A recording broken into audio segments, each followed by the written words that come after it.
and lament whenever I think of this generation. Woe to the ungodly youth of this generation. What a generation! Sodom and Gomorrah seems to be more decent than this generation. Criminals are now celebrated as Yahoo boys in this generation. It is no longer called bleaching but glowing. It is no longer called rituals or blood money but Yahoo plus. It is no longer prostitutes but slay queens and slay mamas. Drug dealers are now called hustlers. And harlot is now a runt girl. Church workers now comment on immorality posts in the name of freaky freaky. It is no longer called fornication but love making. Even rudeness is now savage. Pride is now small girls with big God.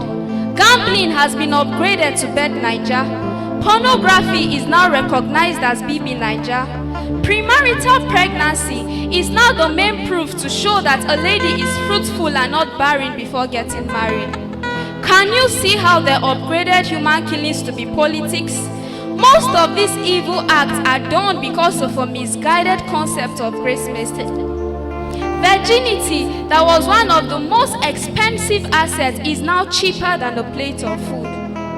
I have seen ladies who denied guys access to their ATM pins, account balance, birth certificate, social media accounts, but yet they give them easy access to their private parts. Amongst all these, which one are we to protect from a second party?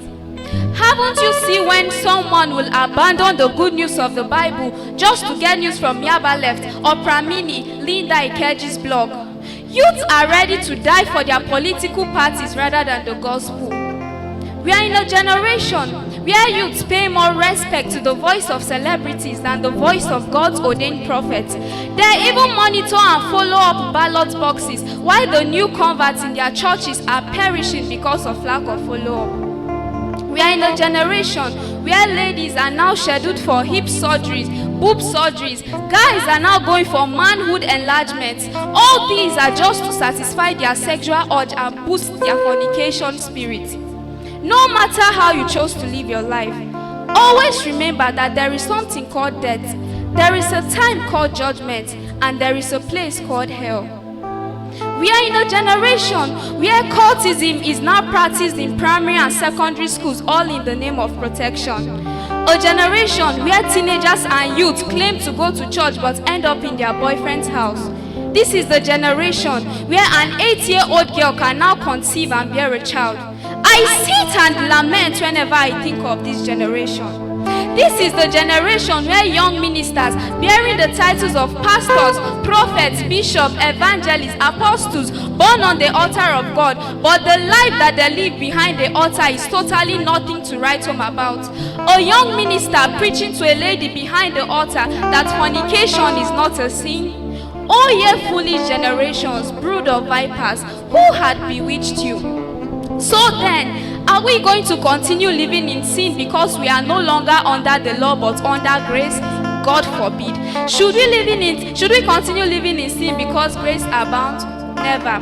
This is the generation where rulers, priests now legalize same-sex marriage. A man and a man can get wedded on the pulpit by a priest. A woman and a woman can get wedded on the pulpit by a priest. Even the electromagnetic law states that unlike poles attracts while like poles repels. But in this generation, the reverse has been the case. Like poles now attract. This is the generation where youths go to church no longer with the mindset of serving God, but with the mindset of finding boyfriends and girlfriends, with the mindset of showcasing new dresses, with the mindset of causing confusion and gaining fame. I sit and lament whenever I think of this generation. This is the generation where youth has turned the church of God into some sort of event center. Youth now commit all sorts of immoral acts in the church. Youth steal in the church. Youth tell lies in the church. Youth fornicate in the church. When I sit and look, I see nothing in the hands of this generation to pass on to the next generation. And I weep and lament for the next generation.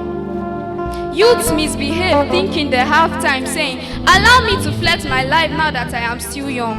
I have just 2 questions for you. I hope you know that this world is not your home. And I hope that you know that the life you are living is not your own. A time shall come when the owner of this life shall take his bread back and ask you to give account of every single day you lived on earth. This calls for wisdom. He who has an ear, let him hear. These are the words of Agu, the son of Jakeh, in the book of Proverbs chapter 30 from verse 11 to 14. It says, there is a generation that curseth their father and does not bless their mother.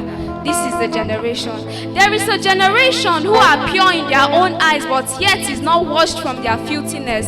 This is the generation. There is a generation, oh, how lofty are their eyes and their eyelids lifted up. This is the generation. There is a generation whose teeth are as swords and jaw teeth as knives to devour the poor from the earth and the needy from amongst men. This is the generation. This is the generation where ladies spend hours on the mirror applying makeup, spend hours on their phone operating, but it's hard to find a young lady sitting and studying the Bible. A generation where ladies use their money to buy sex toys just to satisfy their sexual urge. A generation where guys pay huge sum of money to go to the club, but you will hardly see them support the project in the church. What a generation. The conclusion of the whole matter is, fear God and keep all his commandments, for this is the whole duty of a man.